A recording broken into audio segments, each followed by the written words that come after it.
distraction will kill you off real quick. Because what happens is stress starts to happen when you're out in delusion and distraction because you're not doing the most important things. My mother was a real good example of stress. I learned how not to do stress by watching her. She would worry about things she couldn't control. Any of you have a mother like that? You know, she would worry about anything and everything. Even though she had nothing to do with it, she could worry about it. She'd find a way to make that worry. And that's why business people who worry about things they have no control over, what do they have? Stress all day, every day. Either increase your ability to influence things or decrease what you're concerned with. So my formula for life success is really simple.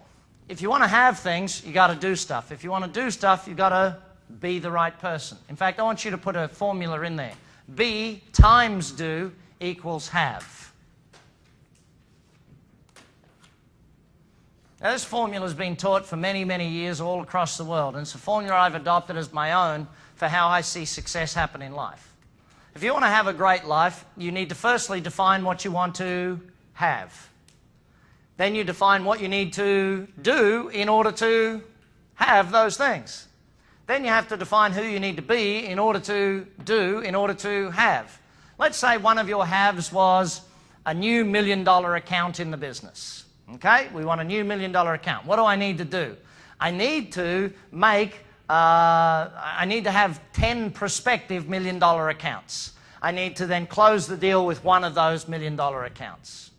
So what do I need to be? I need to be a better marketer of getting $1 million accounts. I need to have better marketing skills. I need to know how to attract those people. I need to get better sales skills. Who do I need to be? A better salesperson. I need to have better closing skills or better opening skills or better maintenance. Does that make sense? You just work it backwards. Define what you want to have.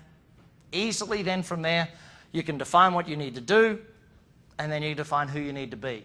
It's a pretty simple process, but most people, if I asked someone to set goals for themselves, they'd define what they want to have, they define what they want to do, but they skip out the be part. And you're not a human doing or a human having, you're a human being. Who you are determines what you do, especially in split-second decisions. Like if you're making a split-second investment decision or a split-second business buying decision or a split-second sales decision, in that moment, who you've trained yourself to be comes through real quick. Does that make sense? When you're sitting in front of a prospect, who you've trained yourself to be will come out in what you do, day in, day out. So is business as much working on yourself as it is on the business? Absolutely. Absolutely. And that's why this morning's session is so vital. How you think determines how you will use the rest of what we'll learn over the next couple of days. The way you think and the way you approach and your attitude to things comes back to how you apply everything that we learn. So a buddy of mine from up in Canada had a simple thing about success. He said, always ask yourself one question. What's his question? What do I fear most? Then do that. He said he was always, ever since he started using that, it's brought him major success in life. Which one do I fear the most? Okay, what I fear the most is going knocking on that customer's door. Good, go do that. What I fear the most is calling that customer up and raising their prices. Good, go do that. What I fear the most, go do it. Interesting formula. What about the idea of if you're not good at it or you fear it, hire someone who's good at it and doesn't fear it and let them do it instead? Yeah, an interesting question. For those who didn't hear it up the back, Greg asked a question of what about hiring someone who doesn't fear it and is good at it? Here's an interesting question. Let's say you don't know marketing all that well, and you're scared of marketing because you don't really know much about it. How do you hire someone that's good at marketing if you don't know much about marketing? Check their track record, yep. Might you have to learn a little bit about marketing to know what sort of questions you need to ask that person to know if they actually do know what the heck they're talking about, yes or no? Yeah, that's why a business owner is not a specialist, you're a generalist. You've got to know enough about every single area of the business. And this is why the best thing that ever happened to me is when I was younger, I moved around a lot of different jobs in a lot of different areas in company. Accounting clerk, doing every different area of the company. And eventually I got there and I went, hey, that's the best training for a business owner. The worst training for a business owner is 20 years as an engineer, then go start your own business in engineering. It's like you've never learned sales, you've never learned marketing, you've never learned the management of people, finance, all those things that you need to learn to be a good business person. And that's where most business people struggle, is not in the doing of the task of their business, but in all of the other areas of the business. You know, so these are the challenges that we'll come across. So we've had our break. Good. My definition of a business. I want you to all read this one out with me. Everybody, please. Let's go. I'm going to stop there before I give you the rest of the definition. A commercial, profitable enterprise. Commercial, profitable enterprise. I'm going to define all of these in just a moment. That works without me. If I have to be there, it's not a business, it's a job. Does that make sense? So our goal from day one, now I may never leave because I may like what I'm doing, but it has to be that I can take a vacation if I want to. It has to work without me so I can take time off if I want to. So I can leave if I want to. I may always be there because I might like what I do. And I've found that I'm no good at retirement, so I generally need something to do. I'm not good at playing golf all day, every day with 70-year-old guys. It's just not fun. You know? So here we are building a business. Now, where do we start? Do we start without me? No. A lot of business owners, they go and read the book, The E-Myth, and they think, oh, it's got to work without me. Good, I'll do that part. They forget commercial, they forget profitable, they forget that works, and they just want without them. They get out too soon. It takes generally 7 years to build a good, solid business that works without you. Okay, a good 7 years to build a business that works without you. Now, if you've been doing it for 10 years and you've got a good solid base, it might only take a year or two to turn it around into something that works without you. If you've been building it 20 years, built only around you, if the name of the business is your name, if everything is you, then it might take 3 or 4 years to get it to work without you. Does that make sense to everybody? Okay, it's just about you've trained your customers and your employees one way, now you've got to train them to go the other way. I watch some business owners, they go to a leadership course. They've trained their employees for 10, 15 years to not do anything unless they tell them. They go to a leadership course that says, make your employees make their own decisions. They walk back in and the employees are going, holy, I haven't made a decision for 15 years working here. You want me to make one now? I don't know, you tell me. If you train them a certain way for that long, you've got to give them a little bit of time to move across to the other way. Okay? So, most people only ever have a job in their business. Job stands for what, everybody, please? Okay? If you took the number of hours the average business owner worked, they would be being paid less per hour than some of their employees. Okay? Now, you add the risk component to it, and it's just an absolute killer. Why? Because they're not building a business, they're building a job. Most people got into business for themselves for what reason? They lost their job. Most people in business today didn't actually think, I'm going to start my own business and plan it that way. Most people ended there because they lost a job and thought, well, what the heck am I going to do? Well, what if I work for myself? My boss was an idiot before and he made money. It must be okay. I'm sure going to do it. Now, no, they don't work for an idiot. Now they work for a moron. You know? If you knew what it was going to take to build your business, would you have done it? You know, it's one of those things. It's an interesting question. So how do we actually build businesses? Well, we go through these 6 steps to building massive results in business. What's the bottom step? Everyone called out with some passion for me, please. Mastery. So this is the basic fundamentals of business. Now, if I go into the average business, have they got this stuff correct? No. And if the foundations aren't correct, what's the rest of the building going to look like? Yeah, very, very wobbly type business, I guess. Next, we build a what? Everyone, please? Niche or niche, depending upon what part of the world you're from. Then we go and we have to add what? Everybody? Leverage. And then ultimately we add the team, which creates what? Synergy. And gives you the results, which then lead to the freedom that comes with that, the time and the money. So let's start at the base again with the mastery. So going back to my definition of a business, okay, we need to take it one step at a time. The first step is where we create a what? Commercial enterprise.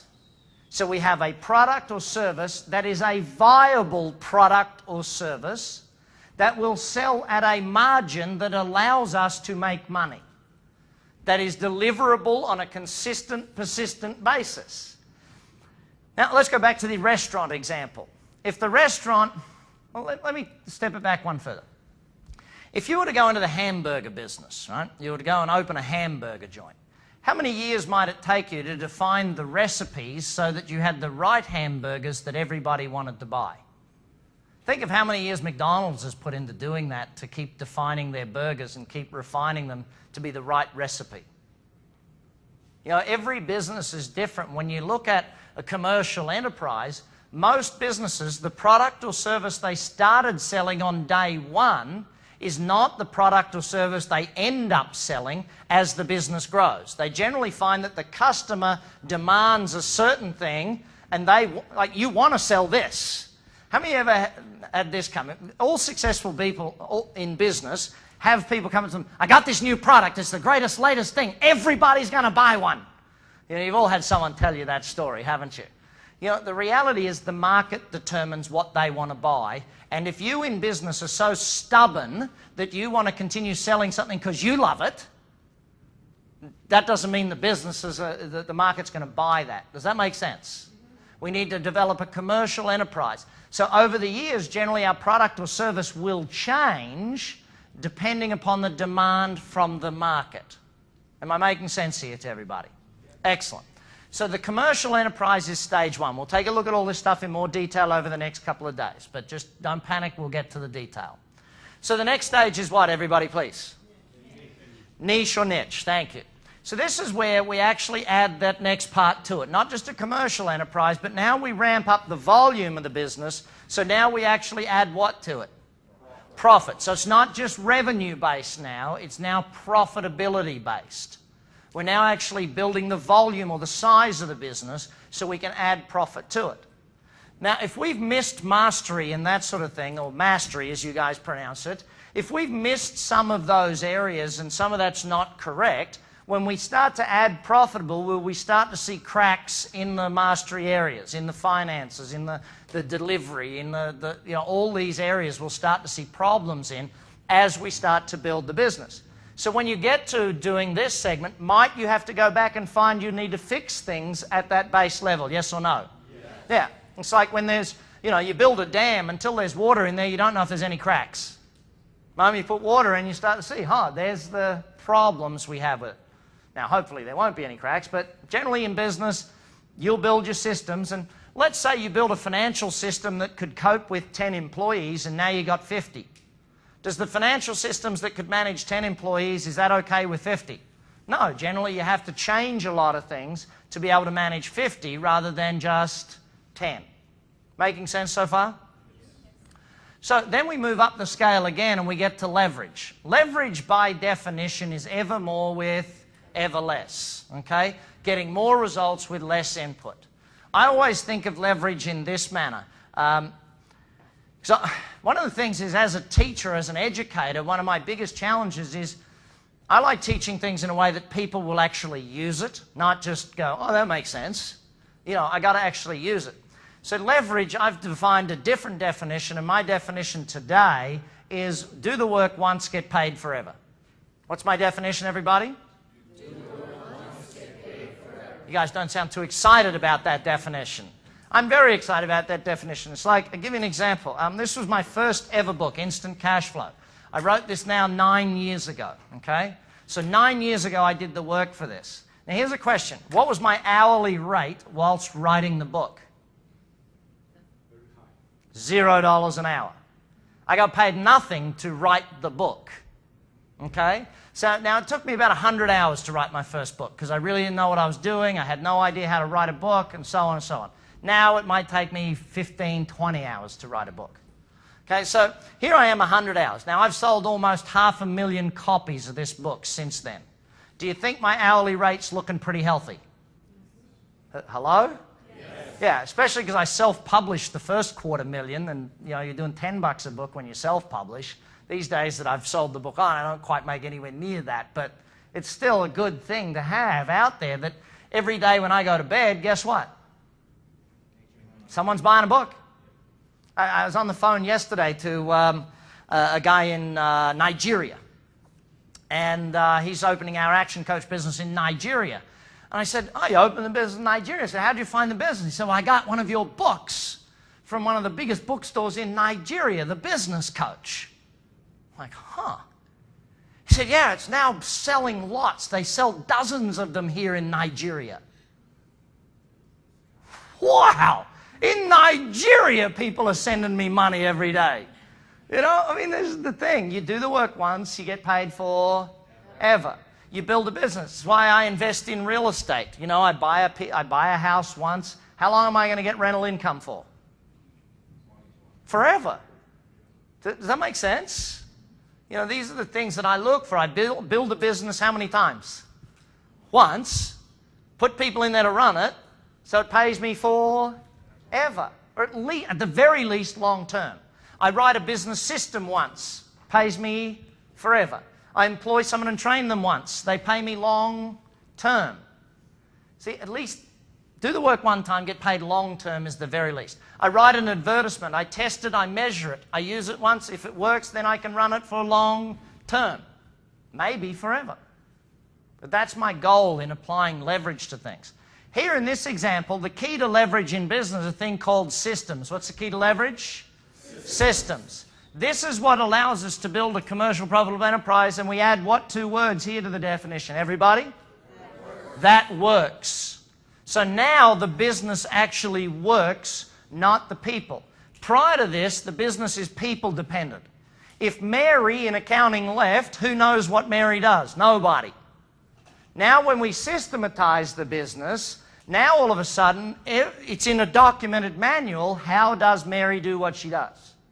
There's videotapes or audio tapes or photographs or something that tells the next person that comes in, here's how to do this job. If that's not written down, if that is only in your head, how long are you going to have to be there? Forever. If you are the only one that knows how to do it, guess what? You're doing it. Isn't that fun to know? If it's in your head only, then it's your job only. So we need to create the systems there. Then we get up to the team side of the equation. This is where a commercial profitable enterprise, that works without me. Now, is there any use doing team building down here at the mastery level? No. What's the use of building a team if you don't have a viable product and service that can be delivered in a consistent manner? I watch people in business and they read the books and they think, I got to do team building. They've got no financial profitability and they're doing team building. Buddy, what's the use of team building if you don't make money? You might need sales training first. You might need marketing work first. No use building team if you don't have sales. It's like putting systems in place. What's the use of putting systems in place to document a sales system that doesn't work? You got to get a sales system that works, then document it. It was why I had a massive problem with the whole ISO process. You know, the system. All you have to do is document it. It could be the stupidest thing in the world and the dumbest and not actually work. As long as you documented it and told us how often it failed, you were ISO compliant. That didn't make any sense to me. I like practical systems. We'll teach you more about that later in the process. So then we get to synergy and results. Synergy is where we multiply. Once we've got this model that works without us, we can then replicate it. We can then open a second shop. We can then open in a new territory. We can then open a new office. We can then open more and more and more. But until you have one system that works, there's no use replicating it. I watch business owners who open a second, third and fourth shop before they have a team, before they have a system that works, before they have marketing systems that work, and they wonder why it kills them. They're now working 4 times as much as they used to for half the money. Until you get one model that works, why replicate it? See, here's an interesting question. Let's say this was your business, making these things here. Let's say you had it half built and it didn't work. Would you replicate it? Hello? No. You wouldn't. Makes no sense. If you've got a business model that doesn't work yet and it's only half built, why would you replicate it and open a second and third office until you actually had the first one working? And that's where a lot of business owners go wrong. So, commercial profitable enterprise, that works without me.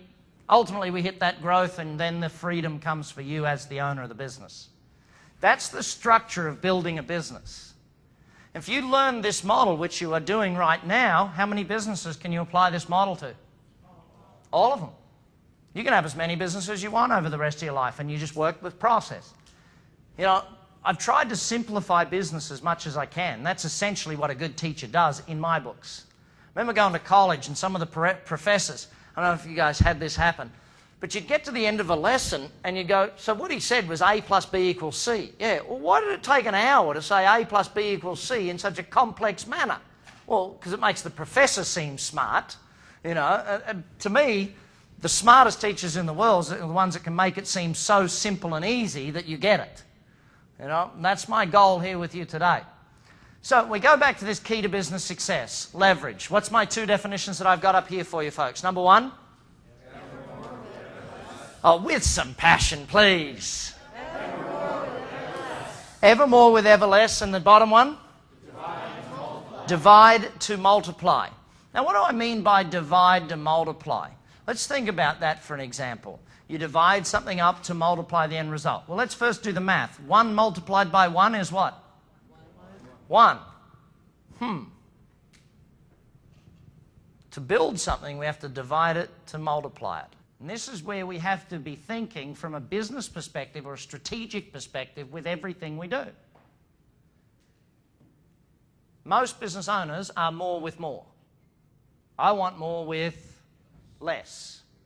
Do the work once, get results for ever, or at least long term. At least long term. Okay? So let's look at the 4 main areas where we do leverage within business. Number 1 is through people. Number 2, through systems. Number 3, through marketing. And number 4, through finance. So when we do leverage through people, now, we're recruiting people into our company. We go out there, we recruit good people, we bring them into the company. Most business owners, well, let me be extremely blunt. Most business owners hire very badly, manage very badly, and therefore get very little leverage out of the people they've got. Especially new business owners. New business owners, what sort of people do they hire? Ones they can help. They're like, a lot of new business owners are the ones that they try and hire the lost puppy that they believe they can take under their wing. Great business owners understand one simple thing about business. You hire people who are better than you at the job. If they're better than you, then hire them. If they're not better than you, then don't hire them. Yeah, you have to. I remember as a kid, I'd hire people, you know, young people, think I'd give them a chance. Then I worked out, hang on, this don't work. I'm the only one losing here. My goal is to hire people who know as much or more than me about a subject, about what they do, and put them to work. Now, someone said to me one time, they said, Brad, look, aren't you worried that your people can't do this job as good as you? I went, well, hang on a sec. A, that comes with an assumption that they can't. But let's assume that, okay, they can't do it as good as me. Am I worried about that? Well, I can either have 100% of my own effort, or I can have 100 people doing 80% as good as me. What's the math on that? Me at 100% of 1, that's 100, or 100 people at 80, what's the math on that? Which is the winner, do you think? You know, it doesn't take a genius to work out that even if people aren't as good as you, it's still better that they're doing it, not you, so you can use your time to do other things that bring in more revenue, more business. Always remember, the job of the owner of the business is to bring in revenue. There's no other job. If you are the owner of the business and you are doing anything other than bringing in money, you're not focused in the right area. Get customers back, get new customers in. Sometimes that might mean you have to fix the product or services, but that's only a temporary job whilst you're focused on bringing in money. So we leverage ourselves through people. What is the biggest contributing factor to the lack of leverage through people? Ego. How many of you have ever met the sales manager that will never let salespeople beat their records? Anyone ever met that sales manager? You know, I still hold the record of best sales ever. You're an idiot then. If you've held the record 10 years, you must be the worst sales manager in the world. The best sales manager says, all these guys outsell me by 1,000,000 miles. But if they didn't have me here coaching them, there's no way in the world they'd make a sale. Does that make sense? You know, so you've got to get that leverage through people. Simple rule of thumb I have, if you can afford half the wage, you can employ the person. Because them coming on will free you up to make enough money to pay the other half of the wage, especially in growth mode of small business. Now, as you get bigger, you have to do the sums on it. Very simply put, if they can't bring in 3 times their wage in extra earnings for the business, you can't afford them. They've got to be able to cover themselves and make a profit for the company. So we go through leverage through people, and it is one of the most vital aspects of why business works. You hire an employee for 100 grand, they're bringing in 300 grand to the business. Is that a pretty good investment, yes or no?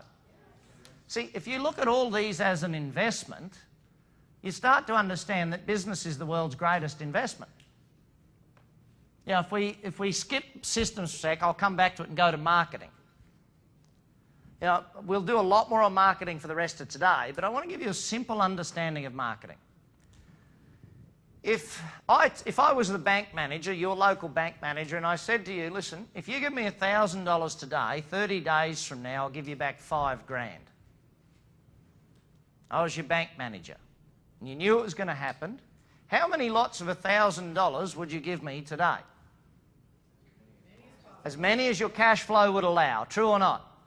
Right? But you have to cash flow it for 30 days, so you'd have to manage that was going to be the case. What if you worked out in your advertising that if you spent $1,000 on an advertisement, it actually bought you 5 grand in profit, in gross profit to your company for every time you spent $1,000? What if you knew the numbers that well? How easy would business become all of a sudden? Hello? I go back to my dog food business, right? Our first sale to a customer, we home delivered the dog food, right? And people would buy 6 weeks worth of dog food in one go. We had a veterinary nurse who would go to your house and do a 19-point health check on your dog when they delivered the food. So every 6 weeks you get that. Did we charge a premium price, by the way? Hello? Yeah, premium product, premium service, premium price, premium profit. Now, it was $108 average dollar sale when we took the food to the average customer. Our hard cost, $38. Okay, so we knew hard cost $38 of product. We then had wages and other overheads to put onto it. So we made about it was around also $38 in GP on each of those first sales. So I knew my marketing budget. From that information, you have enough information to know what was my marketing budget. $38 per new customer.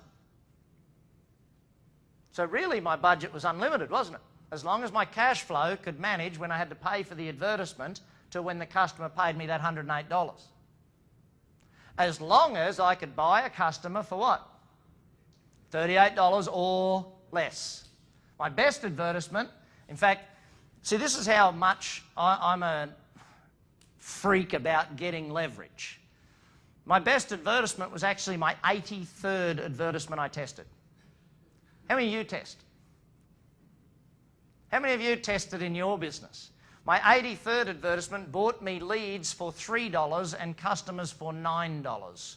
We would get a lead for $3. It was a 3-minute television segment. People would call in and I'd add the advertisement cost. It cost me $3 for every phone call. By the time I'd converted them, it cost me $9 for a customer. So $9 out, 38 in GP in, and a lifetime customer. Can you see how if you look at marketing through leverage, you start to understand business in an entirely different manner? In my business action coach, we know to get a coaching client is an investment of between $1,000 and $1,800 in marketing dollars. to bring on a client who will, in the first year, generally invest about 18, 20 grand with us. Do you think it's a pretty good numbers, 1,800 out for 18 grand in? Yes?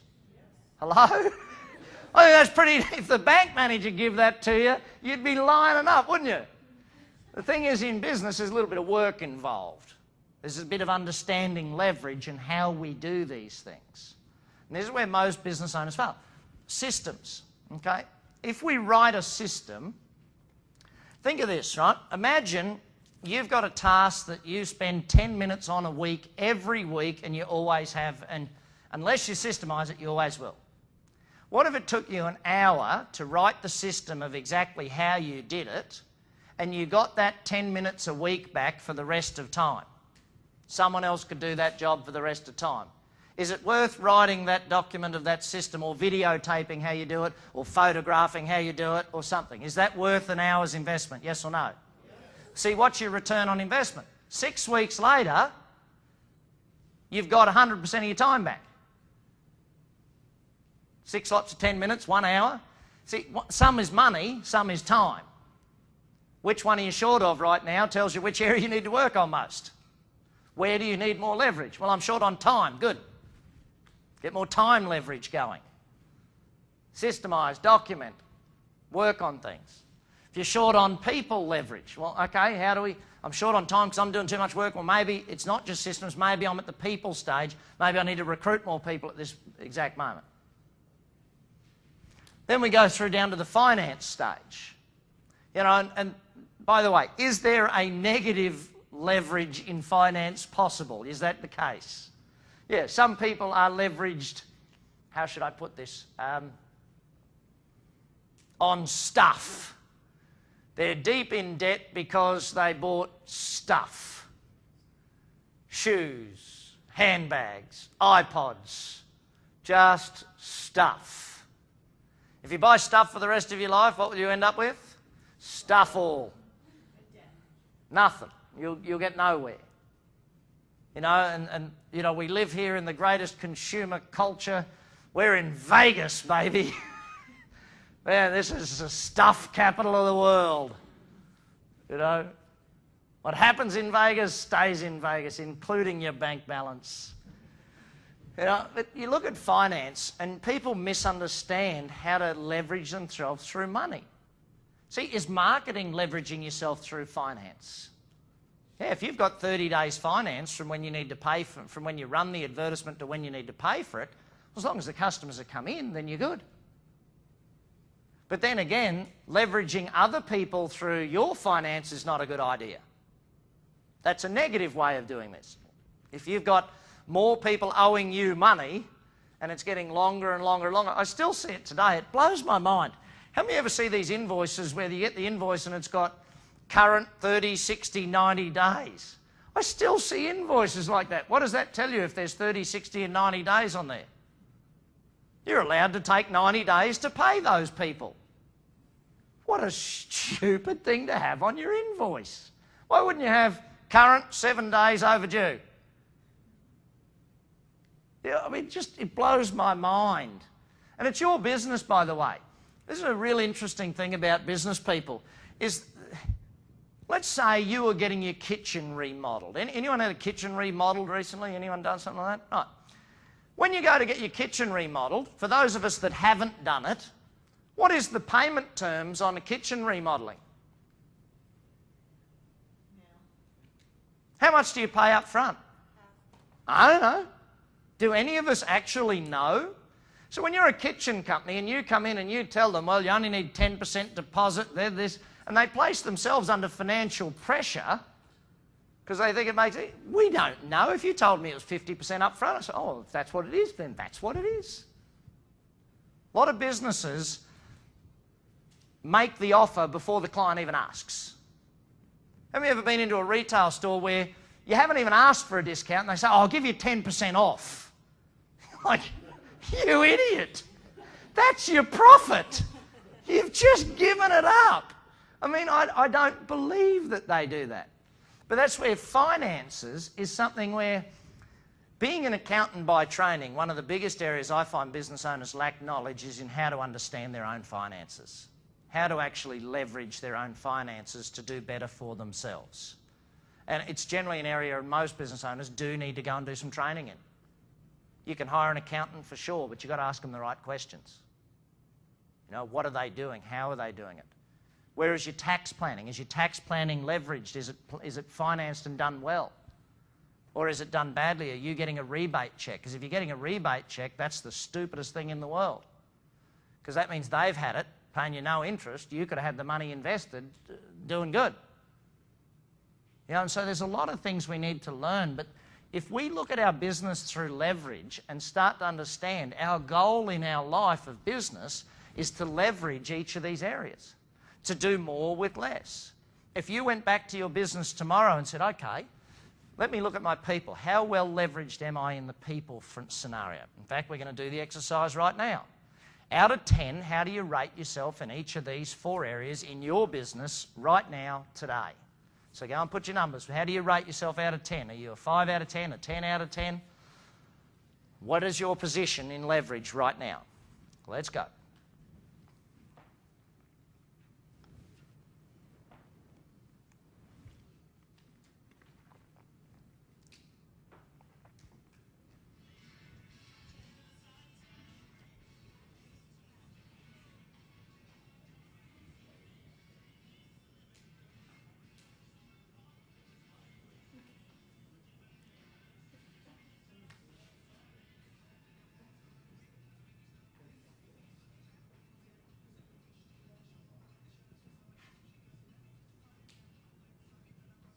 Thirty seconds.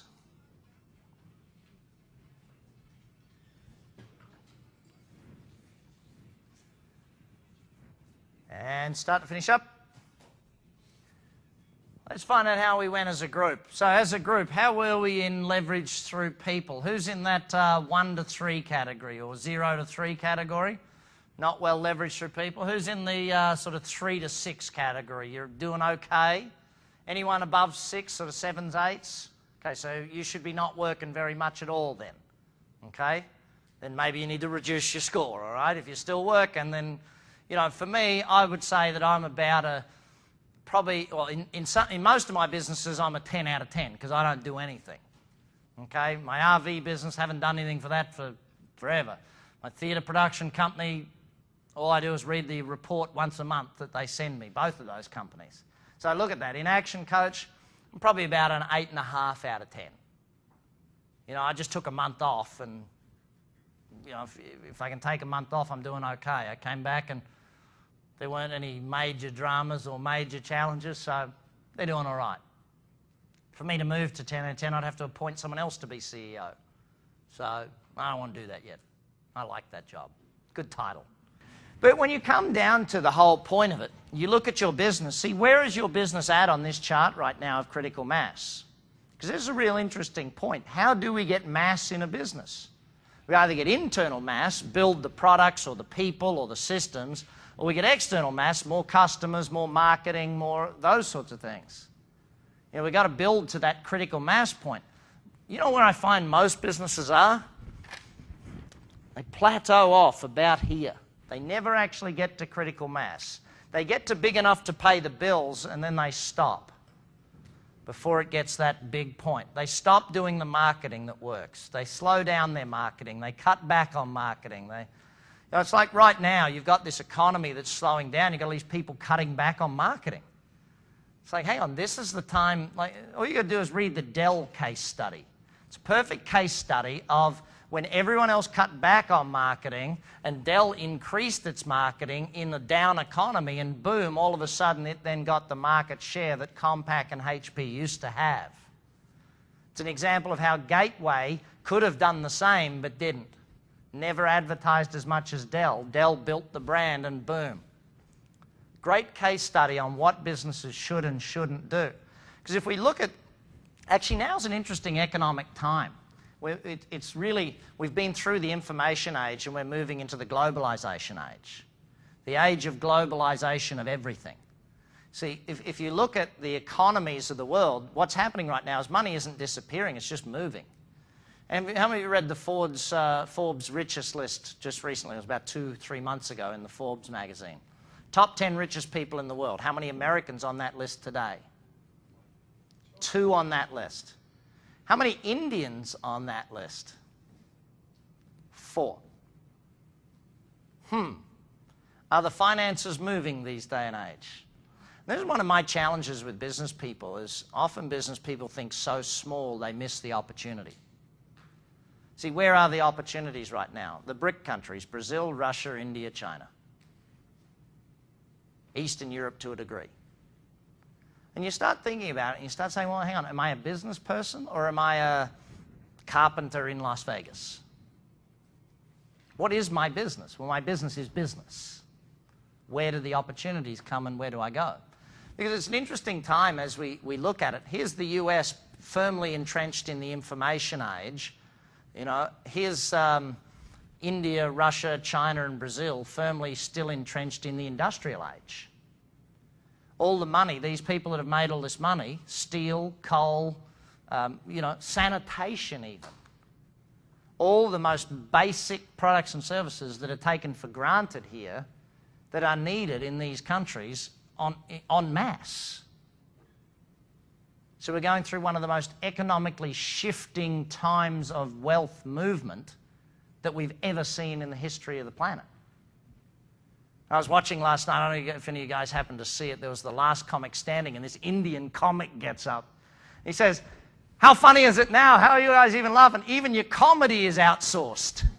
You know, funny things. But we look at that shifting economy right now, and a lot of people see it as a negative thing. I see it as an opportunity. What is the opportunity? With the US dollar being where it is, it's a huge opportunity to sell into Europe. You know, what are people doing though? They're shutting down stuff. No! You should be marketing like heck, but not in your neighborhood where there's no money. In Europe where they can buy it for next to nothing because the euro's worth double what it used to be. You know, what are the opportunities that we're looking for or not looking for? And I know it's off the subject, but it's still on the subject. So when the economies shift, what do? When markets move, what do? How are we as business people taking advantage of what's happening or being taken advantage of by what's happening? You know, the old saying of, you know, there's 3 types of people. Those that watch what happened, those that make it happen, and those who say, what happened? And there's a lot of people right now who are sitting back going, what happened? You know, and so where does the world move? Well, we've got to watch those things so that we watch the impact on our business, on our investing, on all of these different things. We can take advantage of it. So I don't put it up there, but imagine you use leverage through knowledge. Think about that, how you can use your knowledge. Because here's a real interesting question. What's worth more, your business or the knowledge on how to run your business that way?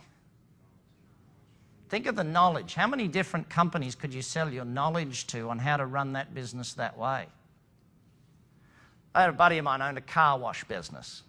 Now in his car wash, 9 out of 10 people took the wax at the high-end wax price. Now if you go to the average car wash, how many of you guys go to a car wash fairly regularly? You guys do that? Do you take the wax option? Most of us, it's a no. Okay? He went around and he taught how to take the wax option to all of these other car washes that were apparently his competitors. And he said, all I want you to do is pay me 10 cents on every wax you get, and I'll teach it to you for free. You think, I wonder what that's worth. It's only worth about $1 million a month to him at this point in time, because he taught the knowledge. It's an interesting thing, because leverage through knowledge, then comes the next phase. Once you've learned how to build a business, leverage the knowledge into as many businesses as you want. Does that make sense? Hello? Yes? No? Yes. Good. So this brings me to the next point. And that is, sometimes some businesses just suck.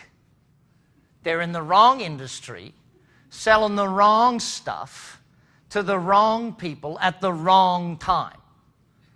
You know, and it doesn't matter how much coaching or how much whatever, it's just not going to happen. You know, it's like if you were in the carburetor manufacturing business right now, how much business would you have? None. Electronic fuel injection took over 100 years ago. How about the vinyl records manufacturing business? How would you be doing today? You know, you got to remember you're in business. So I always say that this simple thing, the people that made the most money out of the gold rushes are the guys and gals that sold the pan. Levi Strauss. Everyone's digging for gold. Levi Strauss is selling them jeans to wear while they dig for gold. Who made more money? Doesn't take a genius to work out that Levi Strauss made a little bit more than the guys and gals who were digging for gold. Let's take a look at the internet boom. Okay, the internet boom and bust. And boom again, and whatever they call it now. Who's made the most money out of the internet? Internet service providers, absolutely. How about UPS? When you buy something on the internet, how do you get it to your house?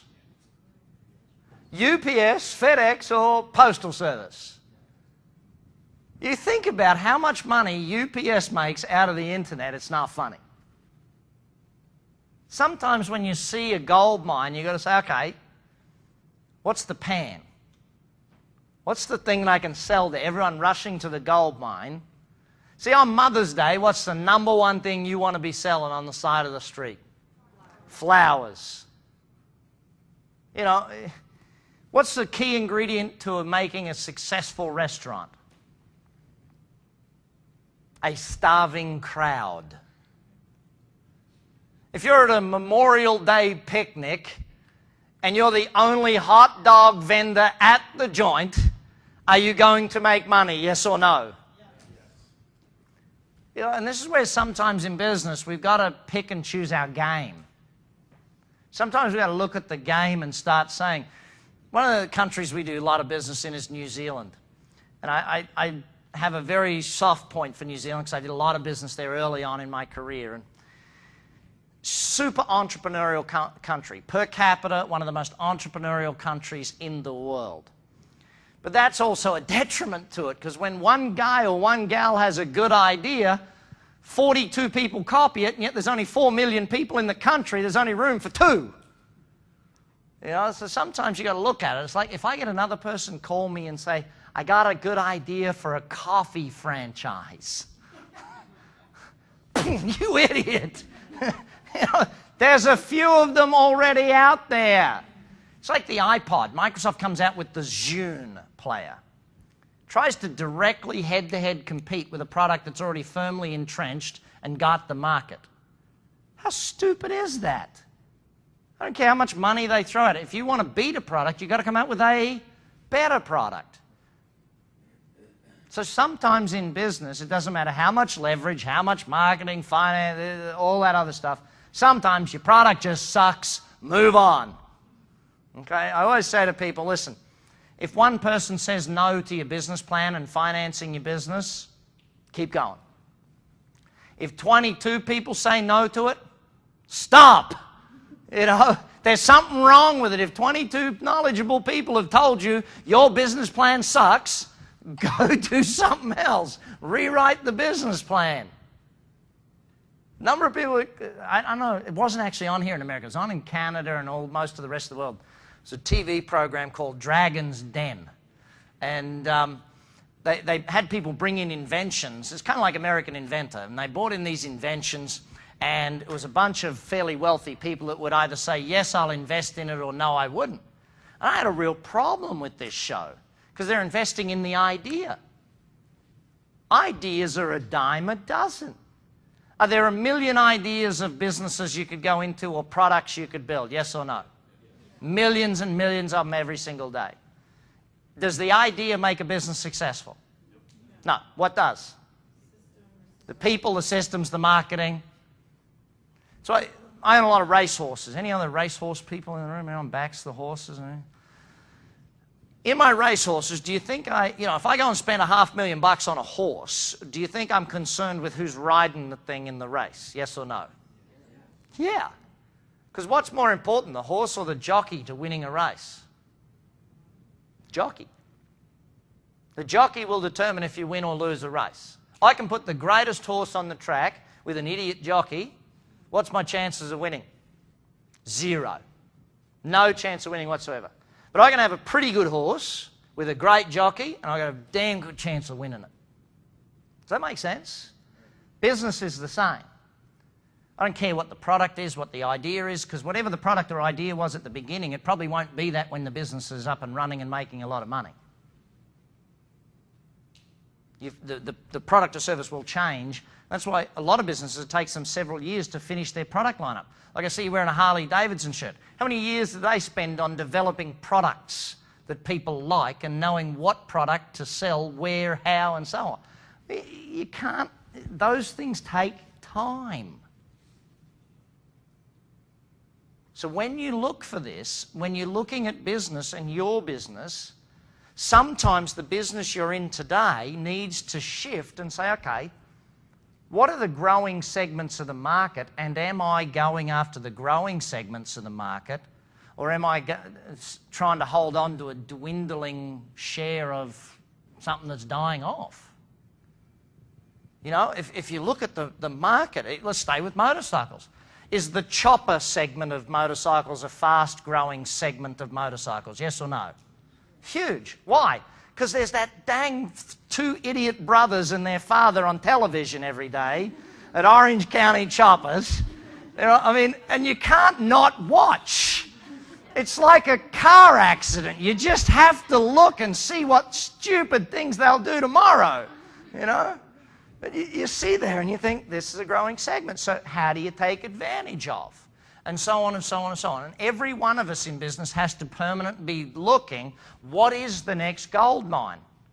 How is that gold mine moving? It's like for me at Action Coach. We've been small to medium-sized business coaches for 15 years. Over the last 2 years, we've had major corporates and executives from major companies coming to us saying, will you coach us? And we've sat there and said, okay, this is a major gold mine coming our way. There are, if you go into a Borders or a Barnes & Noble, are there 100 books on executive coaching these days, yes or no? Yeah. But name one company that does executive coaching on a global scale. There is none. There's massive consulting companies, but there's no one doing coaching. So for 2 years we've been planning, how do we do it, how do we do it? And we launch it this August and go after that gold mine. And you sit there and you look at it and think, this is a good one. This is a good mine. You know, we've sunk some holes. We know there's oil in them hills, and, you know, it's one of those things. So what in your business, don't just think of fixing what's currently there. Also think of broader scale. And this is why one of the biggest jobs of a business owner is to think. One of your best jobs as the owner of a business, once it's up to a good size, is to take vacation in other parts of the world. Visit your competitors. Go into their shops. So I put some money into a big nightclub here in Vegas that's being built over in the city centre. And I said to the guy, I said, well, you know, what market research are we doing to make sure this is all right? And they said, well, we spent the last 4 months travelling the world, going to every nightclub in Spain. And, hey, next one we build, I'm coming on the market research trip, okay? What do you think about that? That's a market research trip if ever there was one, isn't it? But you need to, in your business, continually keep looking at what is the moving market. Where is the market moving? What is the trend? See, I had a buddy of mine a few years back went and bought the corn co-op in Ohio. Is that big corn, Ohio? It's one of those O states.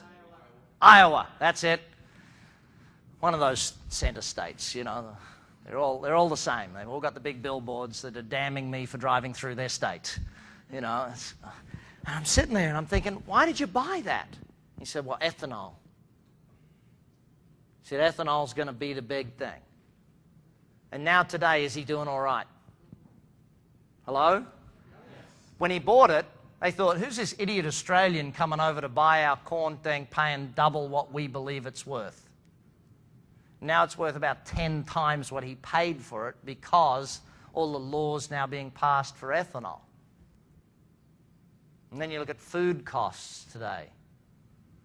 It's all these things, all these trends that no matter what the economy's doing, always remember someone's making money. So keep thinking about that. We got a guy from Mexico in the 10 richest people in the world. So what's the opportunities for us? Telephone business in Mexico. Who'd have thunk? Who'd sit there and go, you know what? The next trend is telephones in Mexico. Well, some guy did. So Rob Kiyosaki, many, many years ago, a gentleman by the name of Keith Cunningham sat myself and Robert and Blair Singer and John Burley down and taught us these flip charts. And Robert wrote the book on it called Rich Dad, Poor Dad. And Keith still coaches a lot of my coaches today on finance stuff. Very, very successful man. If you ever want to raise money for a business, his book called Keys to the Vault. It's an exceptional book on finance and raising finances for business. But when Keith taught us this simple flip chart, I sat down and I said, well, hang on, how does this work in business? Because I want you to remember, this isn't just for you personally, this is for your business. Average businesses out there, every dollar in goes straight back out in expenses. There's no money reinvested in new products, new systems, new marketing structures, no anything. Then you get the middle-level businesses. They've gone and bought their office fit out on finance. They've got everything on lease. They're paying, they got debt to up here. What is the biggest killer of businesses on the planet? Long-term debt. Long-term debt is the biggest killer of businesses. Don't go and lease a piece of equipment. You know, go out there and buy a second-hand one if you're a new business. Go to an auction house and get it for next to nothing rather than lease a brand new one. So many small businesses overcommit themselves and take on such huge liabilities at the beginning, and they wonder why they struggle. That's the biggest killer of small business out there in the market. Because what happens is, if they have a slow sales month, they still got to pay the long terms, then all their short terms become now, then instead of paying them immediately, they're now paying them 30 days. Then one more bad month, they're now at 60 days with all the short termers. Then they start losing the ability to have credit, then they can't get stock. Done. And that's why most small businesses will go under in the first 18 months. Because they overcommit themselves on long-term liabilities by buying brand new equipment rather than fitting the shop out with old stuff. Those of us that are smart, what do we know? When we have a great summer in business, and I use the seasons to illustrate economy, okay? So right now, economically, here in the US, which season are we in? Winter. We've had fall, haven't we? Yes? You guys don't seem too confident that we've had fall. Is it still in fall, you think? No, we're in winter. Okay, it's winter time right now. Are we getting a few days on the stock market where we're getting big storms? Yeah, there's some big winter storms still on the horizon. And there will be until the election at least, and we stop paying too much. I mean, if your business was borrowing as much as the US government, would you expect your business to be gone under by now? Yes. Yeah. The problem is they have a commodity product called taxes, and they can raise it at any point in time to cover whatever they've spent. You know, the problem is all the businesses are going down, so the tax base is going down, and that's going to double impact the problem. Do the Chinese care? No, they're going, well, you want to borrow more money, Mr. Bush? Here you go. The Middle Eastern markets care. Nope, keep borrowing, Mr. Bush. We love it. Now imagine running your business like that. You know, what do we need in charge of a country? A small business guy or gal that knows how to balance some books. Okay, we got this in. That's all we can spend. Funny, funny thing. You know, but here we are. We know that in, not only in life, folks, but in our business, we have to keep reinvesting. We have to keep reinvesting in ourselves, our knowledge, in our team members, their knowledge, in our equipment to run the business, in all these things, in new product lines, research and development. We've got to keep building the business for a long-term cycle, not just a short-term cycle. So I hope this session, this is sort of the long-term session for business. Before we get into the here's what to do tomorrow type stuff, I don't want you doing new marketing without thinking through, okay, long-term, is this the right path to be going down? No use teaching you how to race up a ladder if you got the wrong freaking ladder. The building's 20 stories, your ladder's 10 feet. You got to change, you might need a better ladder. And this is the whole point of this conversation is, where are you driving your business right now? What are you reinvesting in? Where do you need to reinvest?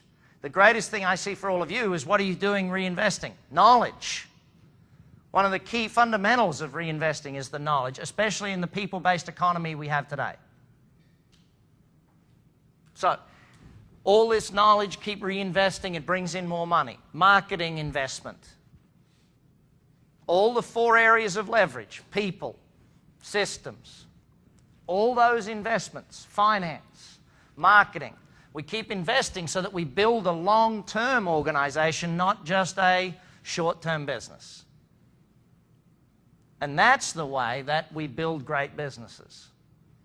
And one of the other advantages that I like that Robert put in his book was a simple one of understanding the advantage of being in business. When you're in business for yourself, you get your income, you invest some money, you spend it, and if there's any money left over, what do? Pay tax on it. The poor people in the world, they get their income, they pay tax, they spend it, and if there's any left over, they save some. See, when it's your business and you put money into a 401k, it's your money, pre-tax, invested. That makes sense. I like that idea. Why don't I do that more often?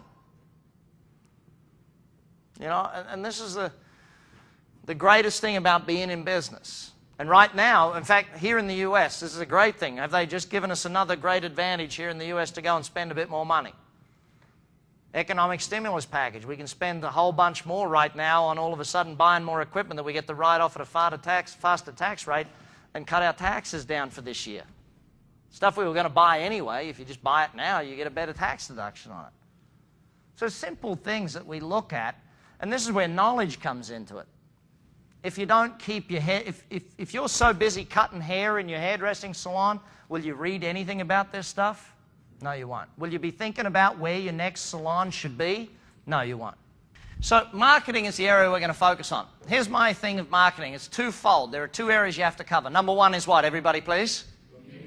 Okay, with some passion. I know you had lunch and you're all full of burger and stuff, but what's number 1?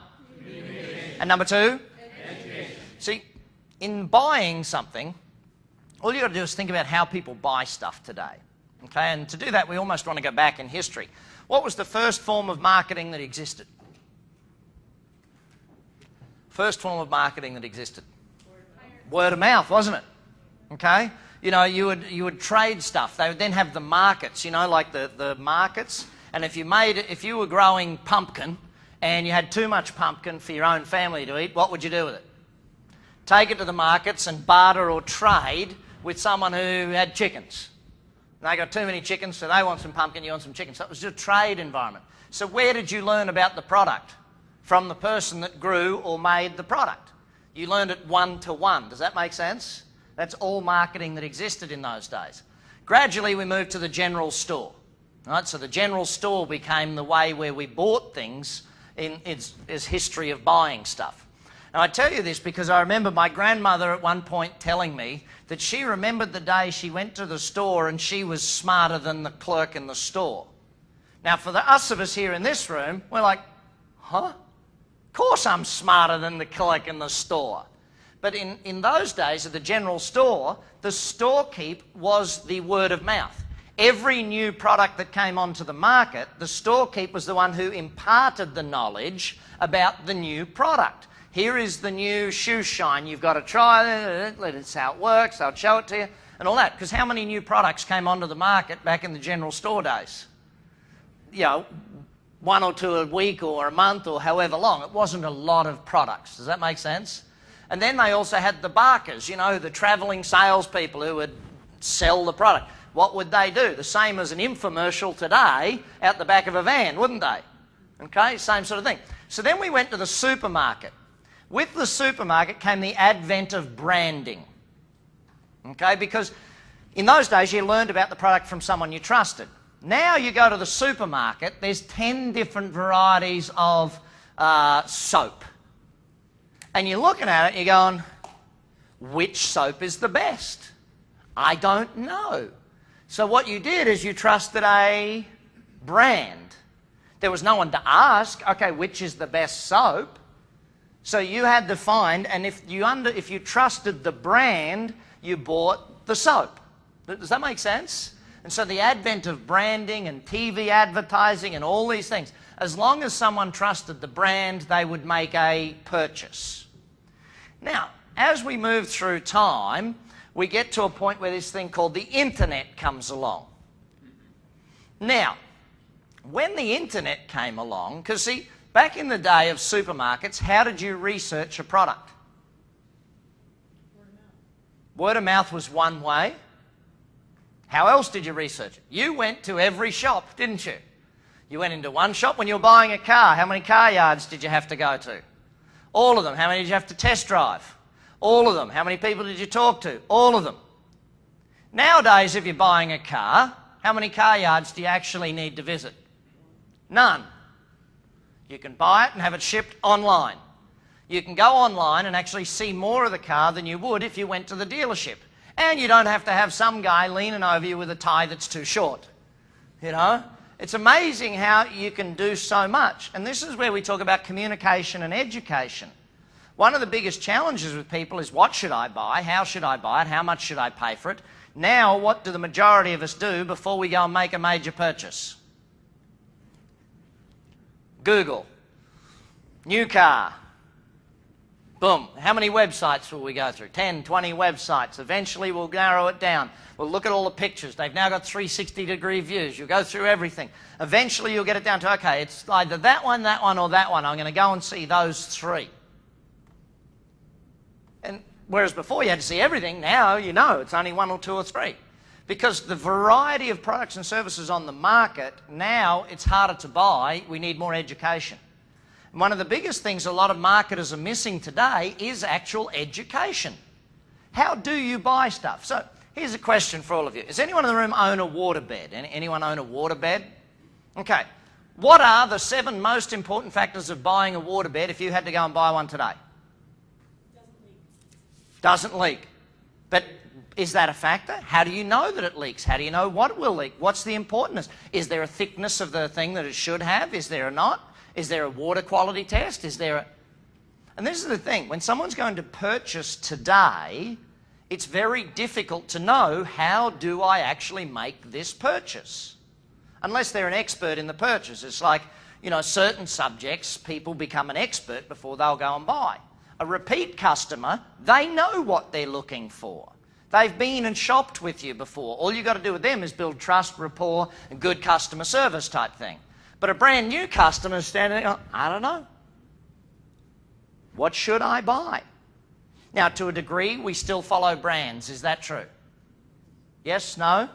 Yeah, absolutely. To a degree, we still follow brands. That's why brand extension, you look at Trump, the Trump brand of hotel. Now there's Trump steak, Trump vodka, Trump magazine, Trump everything. Now, that also goes against the whole line extension thing of going far too far. Stay focused on what you're good at and you know, do that sort of thing.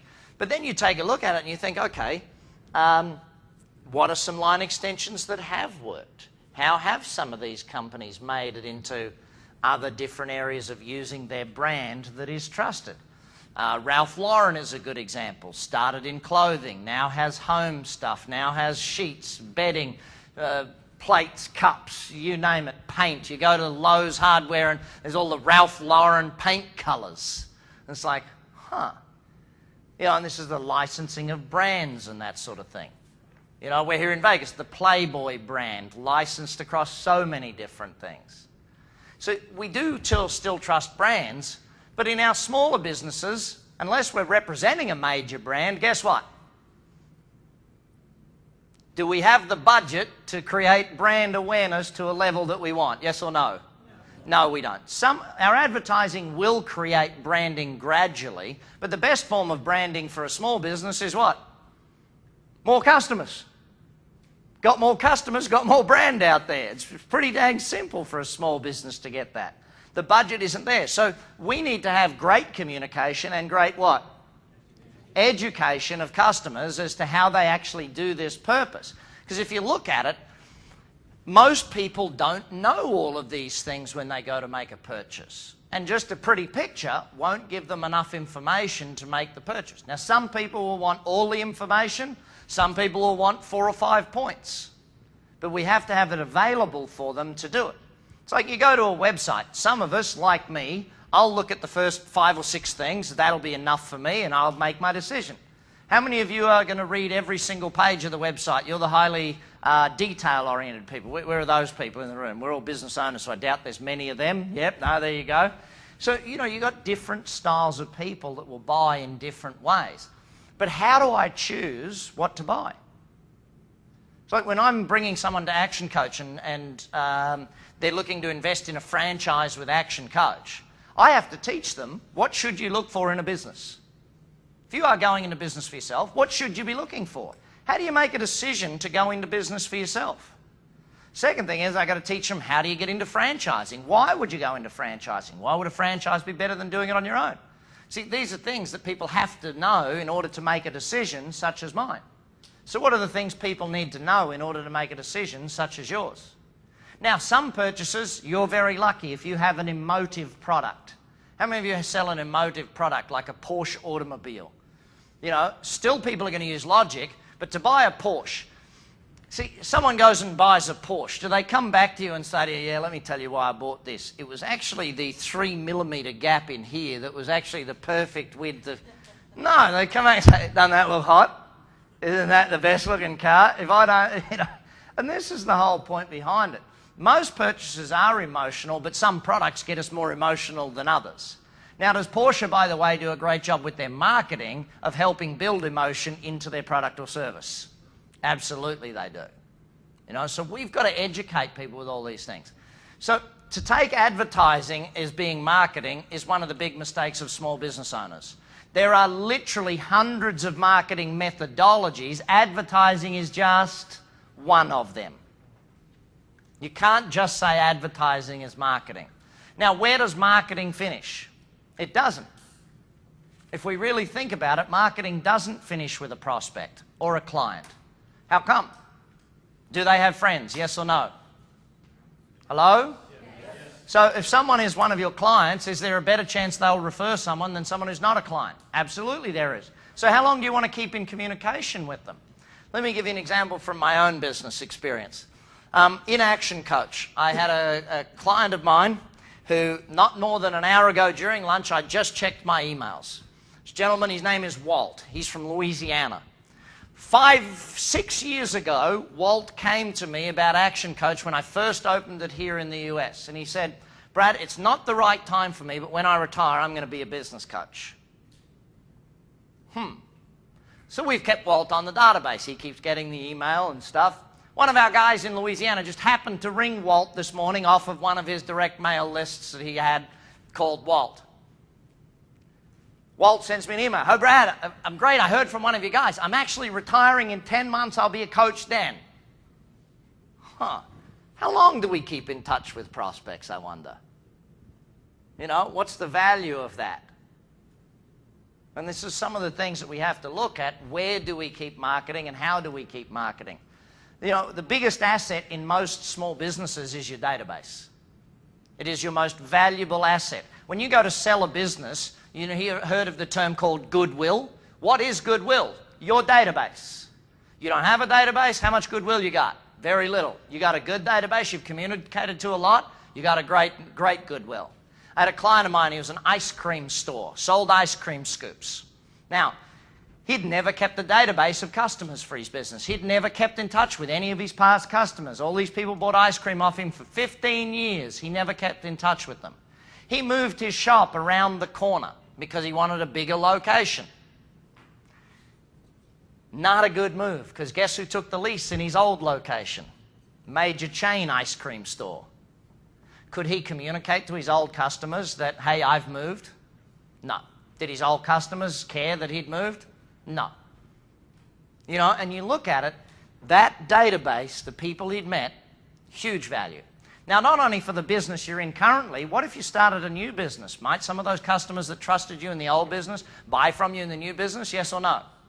You know, I remember I had an investment in one of my businesses, the ladies' fashion business, and then I bought into a restaurant.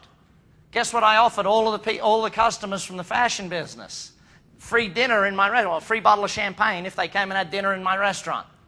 So I got 600 new customers from that one across to this one, launched that business out of the ground. Because they trusted me from there, come across. Does that make sense? Your database is your number one asset if you're not keeping it up. And the simple thing is, you must communicate to everyone in your database a minimum every 90 days or you've lost relationship with them. Minimum of every 90 days. Let them choose how often you communicate to them, but 90 days should be the very, very least. And that's not just an invoice, okay? That's actual communication about something you do. So, as an accountant, when I trained and went through college as an accountant, I graduated from university, I'm an accountant, I'm told that which column does marketing go in? Expense column of the profit and loss statement, doesn't it? Am I ever taught that marketing should be put on the balance sheet as an asset? No, I'm never taught that as an accountant. So unfortunately, the majority of business owners don't see marketing as anything other than an expense. The reality is, it is what? Investment. If, and this is a big if you follow my advice and do what two things? Test and measure. You have to measure what's happening in your business. You have to measure where are your clients coming from. If I was to ask you today, how many leads did you get last week and where did every single lead hear about you? If you can't give me that answer, guess what? You won't be doing good marketing because you'll never know. One of my clients, he has a television repair business. And I said to him, so tell me, what's your conversion rate? And he said, well, Brad, our conversion rate's really good. We convert about 87%, not about, we convert 87% of everyone who calls into a customer. I said, that's fantastic. Which methods of marketing get you the best conversion rate? He said, huh? I said, well, do all of the people come to you from just yellow pages? Do some come from referral? Which one gives you a high conversion rate?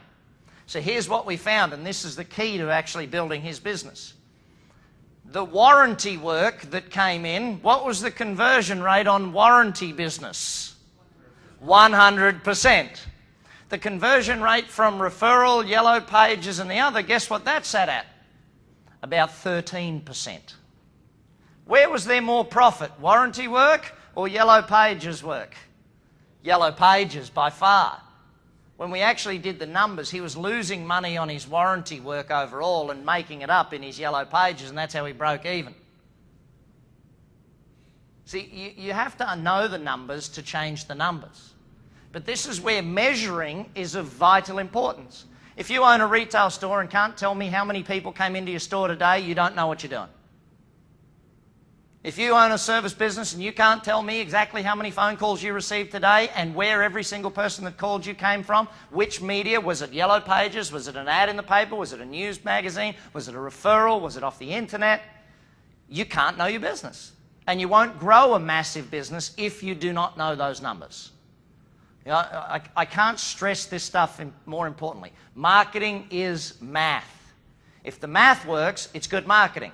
This is small business we're talking about. This isn't million-dollar budgets we're going through here.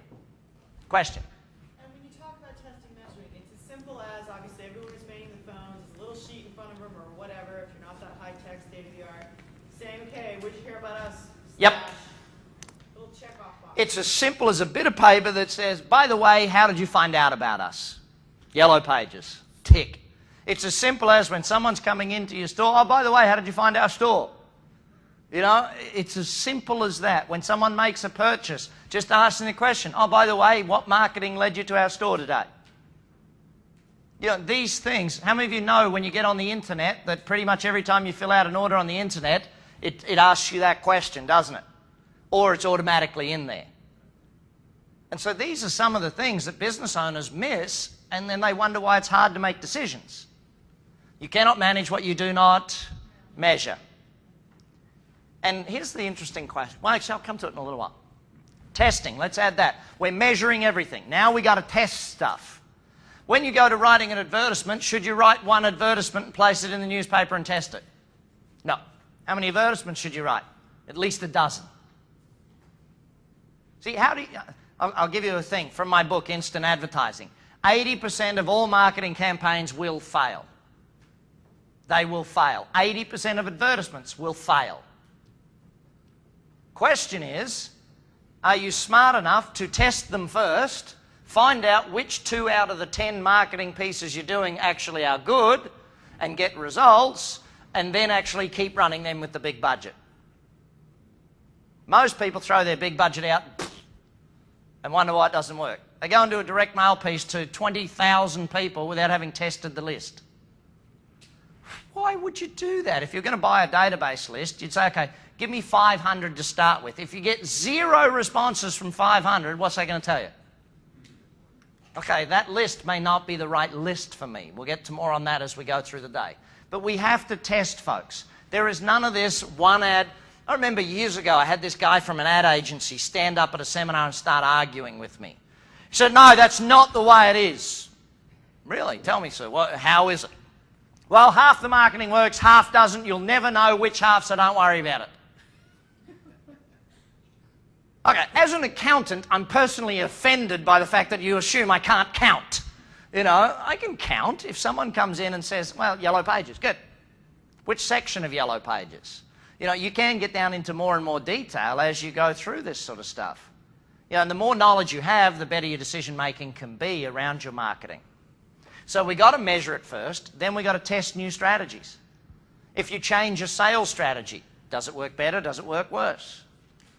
And one of the biggest challenges is getting salespeople to even fill out the freaking forms. Remember, I had one there was a team I was training in sales, and we taught them, okay, we've got to measure the conversion rate. So first week back, there's one guy there, the first 4 weeks. Week 1, he had 120% conversion rate. Week 2, he had 130%. Next week, he had 125%. And we went over to him and said, just a question. These numbers, they're accurate, aren't they? Yeah, they're absolutely accurate, perfectly accurate. So you've got more sales than you had leads. No, well, I must have had more leads than that. So you do have to work with some salespeople to train them in exactly how this is done and how to work it through and make it easy enough for them so that they will do it. Just a simple tick box for some salespeople is as much as they can do. They're great at sales, you know, and generally someone who's good at filling out forms is not good at sales, and vice versa. So you've got to try and manage it the best way you can. But one of the reasons, I remember many years ago, I was interviewed by this radio station. They said, Brad, how can such a young guy be a marketing guru? I said, pretty simple. I listen to the customer. I said, what do you mean? I said, well, I don't write one advertisement. I write 12. I place them all in the newspaper. Whichever one brings in the most money, I keep running that. Therefore, I'm a genius. It's not that hard to be a genius, is it? Really. You listen to the customers. If they buy, it's a good ad. If they don't buy, bad ad. Pretty simple. So, also in marketing. Firstly, marketing makes a big what? And then the business has to have a what to back it up? Process. So before we get into any how-tos or why-tos in marketing, I want to make one thing very, very clear. If FedEx, when it made its promise of absolutely positively overnight, could only get 50% of parcels there in time, would their business still be here today? No, because they will have overpromised and under-delivered. So it's great to make the promise in marketing, but it's not great if you under-deliver. For example, an interesting survey that's done around the world over the years, and it's changed a little bit in the last few years, but about 8 years ago it was still the case, when people were asked for great customer service businesses around the world, McDonald's still rated up there highly across it as a great customer service business. Hang on a sec. I get a burger on a plastic tray wrapped in greasy paper. It's still got the pickle on there, even though I hate the pickle. I don't want the pickle, never have wanted the pickle. You know, how is that the greatest service? Because they deliver what they promise. They don't promise anything more than fast food delivered to you quick on a plastic seat, on a plastic table, with a plastic thing. You've got to put your own trash in the bin. That's what they promise. They don't promise 5-star service. Yet how many of you have ever been to another restaurant that the advertisement made it out to be the world's best place? You all seen those? And you get there and you go, this isn't what the ad said it was. So the promise can't be any bigger than the process can deliver. Does that make sense? Never over-advertise. Never over-promise in your advertising. It's always a big thing to make sure that you're advertising. Because, well, here's the thing. If I advertise a 5-star type experience, whatever the business is, what type of customers will ring from that? 5-star type customers. And then when they talk to me, they find out I'm actually a 2-star service with a 2-star product. Will I get a good conversion rate? And this is one of the big things about conversion rate. Oftentimes, the reason conversion rates in business of prospect to sale are bad is not because the salespeople are doing a bad job. It's because the marketing people are getting in the wrong type of customer. They're getting in unqualified buyers, or they're getting in overqualified buyers. Your marketing has to hit the right audience that is a buyer of your product or service. What's the best way to know who you should be marketing to? Survey your existing customers. Remember when I bought into the ladies' fashion business? First thing I did, survey of all the existing customers. Who are you? What do you buy? Where do you shop? Where do you buy your shoes? Where do you get your hair done? Where do you get your nails done? What's your beautician's name? You know, what spa do you visit? What magazines do you read? All these things. And we found some amazing facts about where our customers were found. We knew that 2 shoe stores sold the shoes to the majority of our customers. So what did that mean? Whose databases did we want? Those 2 shoe stores. Because we knew the rest of their customers would probably be ideal customers for us. We'll get more into that strategy later today. So business is half and half. The first half of business is distribution. Okay? The second half is marketing. You've got to get the product on the shelf, but then you've also got to get it off the shelf. How many of you have ever been into a retail store where they're too busy putting products on the shelf to serve you? You know, no one's selling you anything because they're putting stuff on the shelf. Oh, we've got to get this up here in case a customer walks in. I'm here. That's one of the things. Where do most business owners invest their time before they come and talk with me? Getting the product on the shelf or off the shelf? Most of them are so busy getting it on the shelf, they forget they got to get it off the shelf. A business owner's job is, and goes for a service as well, okay? A business owner who's delivering a service, it's the same as getting a product onto the shelf. So we've got to make sure, or manufacturing a product, or so on and so on and so on. We've got to make sure that we're investing as business owners a minimum of half of our time, half of our energy, focused on bringing in business as well as delivering our current business. Delivery's one thing. Bringing it in from past customers and existing customers is still at least half your time as a business owner, if not more. Okay? So let's talk about measuring just for a sec, because I want to make it absolutely fundamental to you as to what I mean by measuring. So here we are, we've got 2 advertisements, advertisement A and advertisement B. Just watch the board for me for a sec rather than looking at your notes. We come out and here's advertisement A and advertisement B. Now, the advertisement costs $1,000 a piece, right? They're both $1,000. So then we look at it, and how many leads do we get? Advertisement A brings us 1,000 phone calls, or 1,000 people walking in the shop, however you get your leads. Advertisement B brings us 100. If that was all we measured, which advertisement is the best advertisement? A. Right? A is by far the better advertisement. We got 1,000 calls off that advertisement. The phones rang off the hook. Then we find out that out of advertisement A, we sold 1 in 10, and out of advertisement B, we sold 1 out of 2. Huh.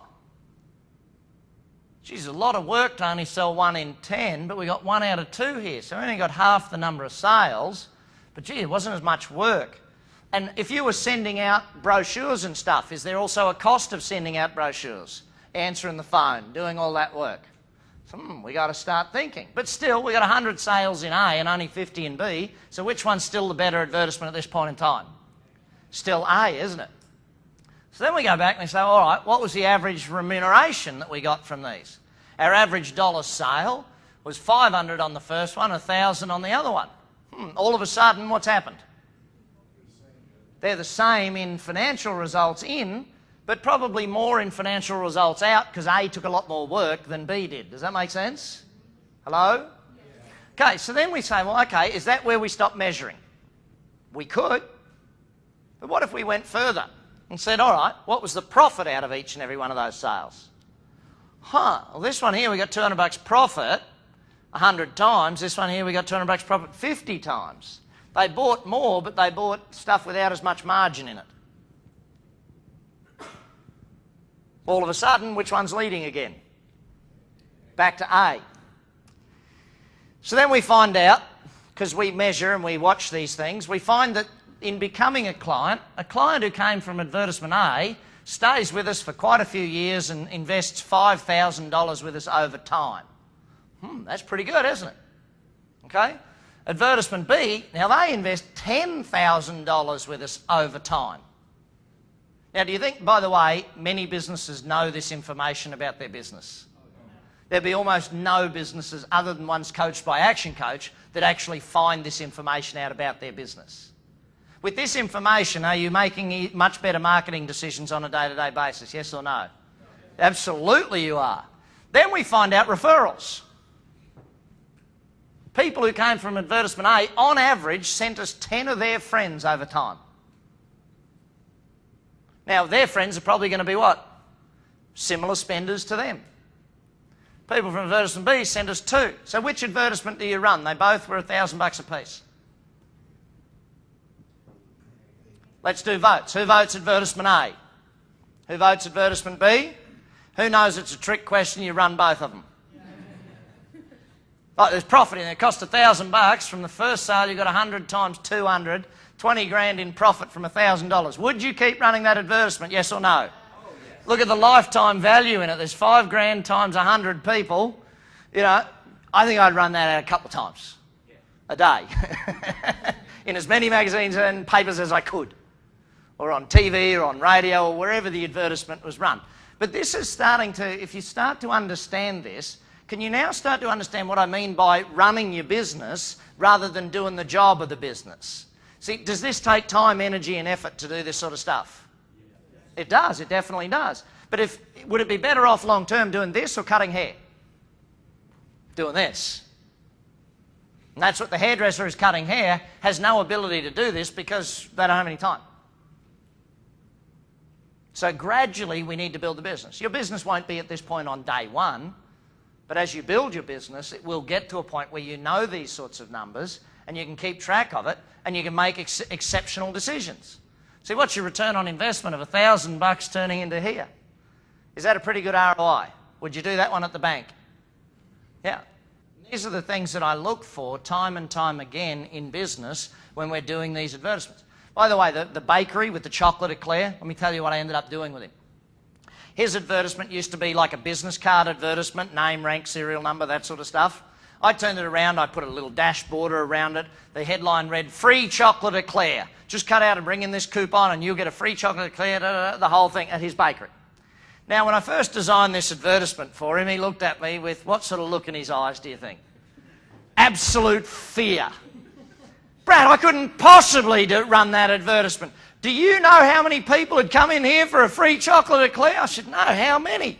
He said hundreds. I said, would you get 300? He said, at least. So his $300 advertisement, right?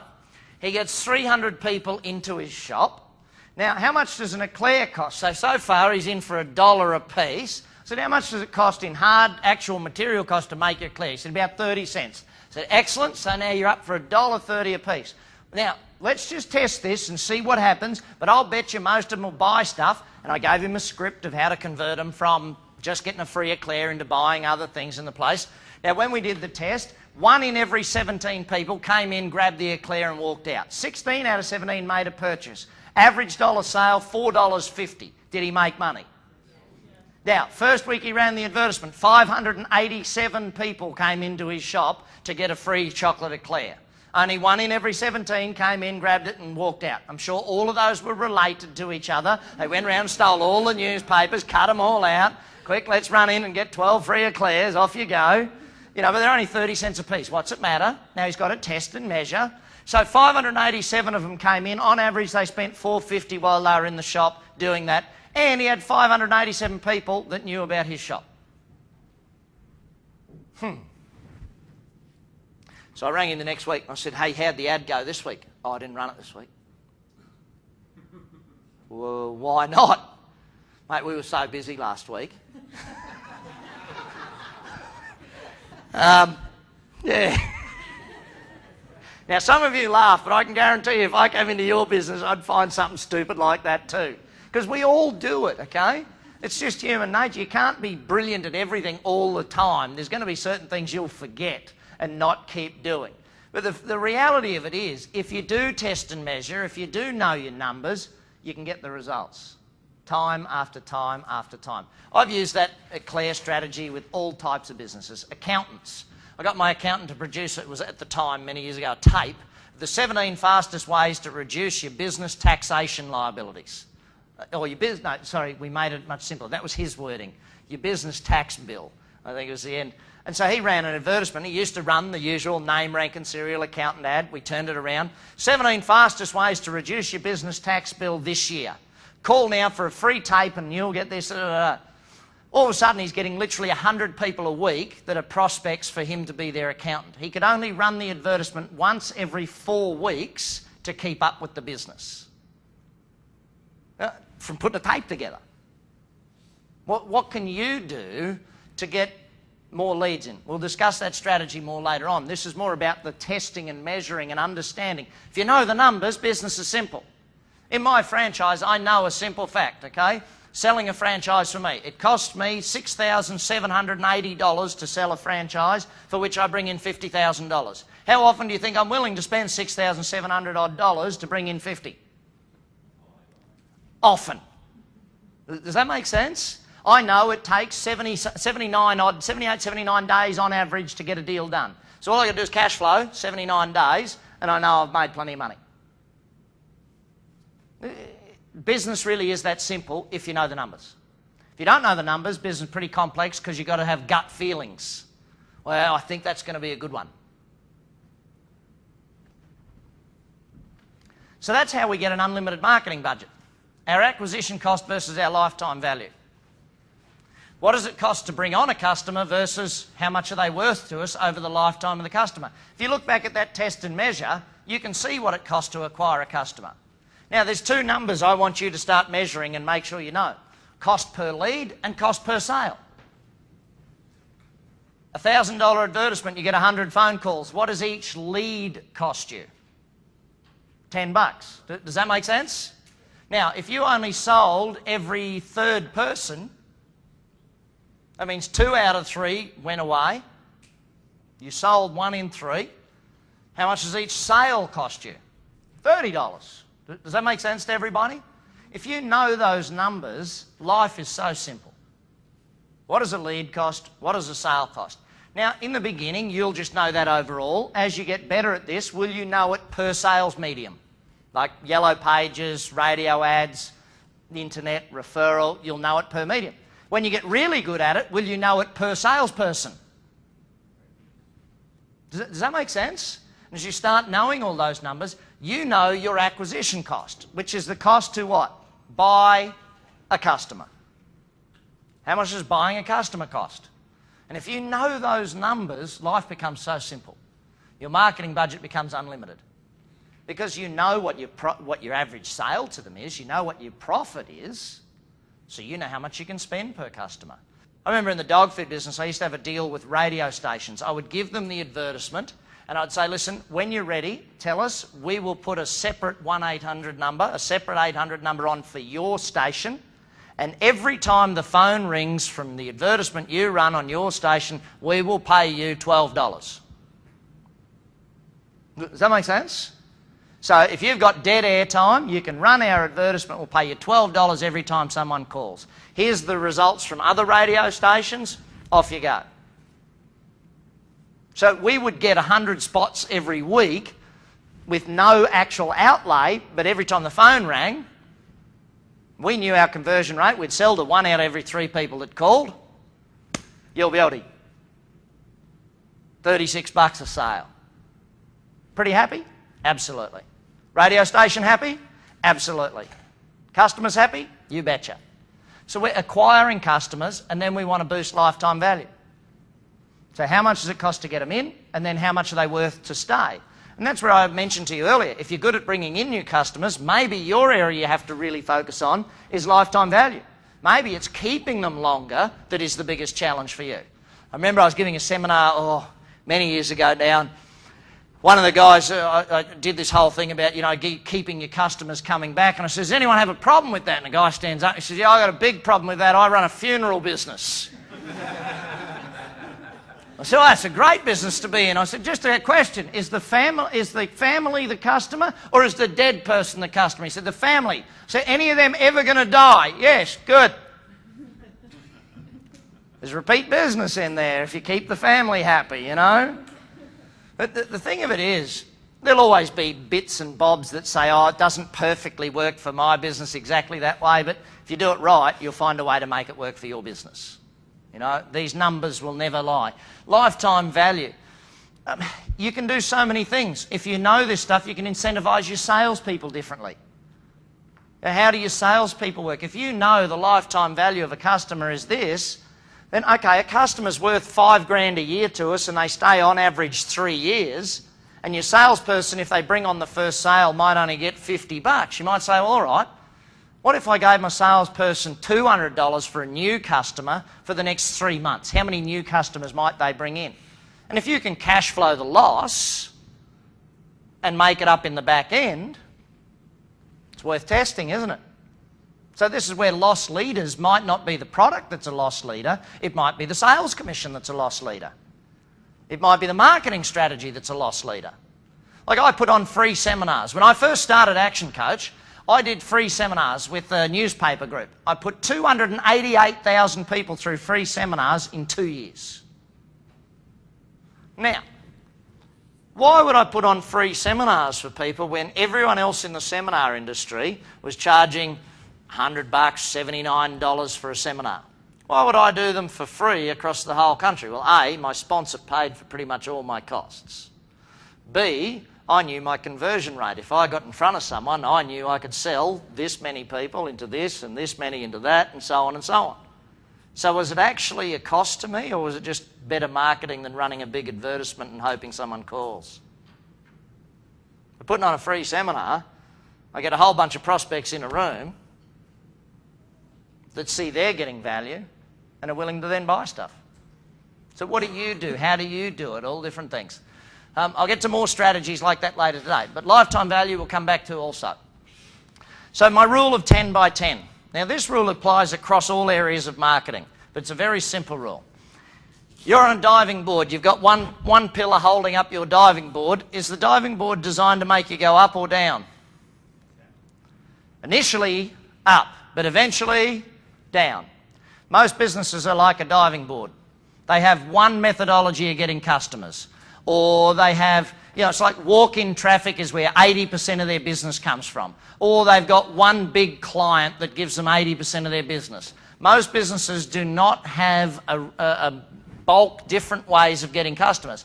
See, if you were a retailer, and let's say you're on like a high street retailer on the side of the street, and all of a sudden the council decided they were going to dig up the street in front of your shop and put a sewerage pipe in there, what would happen to your business traffic all of a sudden?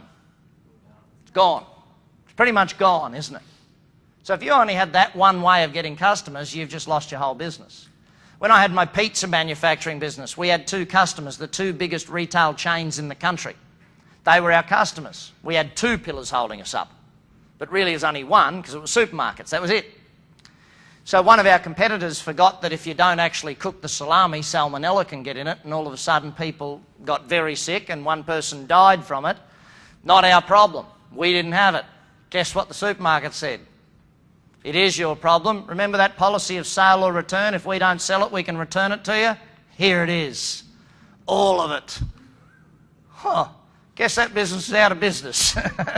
So overnight, that business is out of business. Why? Because we went with this strategy. Now, lucky for me, I knew the rule of 10 by 10. I had more than one methodology of making income for myself, so it didn't really matter to me that I lost one business overnight.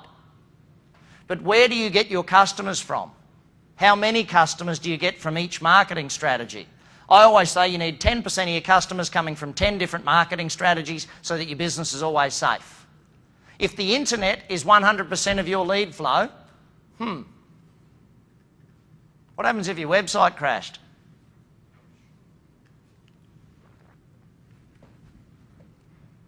Dang. What happens if Google changed the algorithm and you went from number 2 on the list to number 400 on the list? Ouch, all right.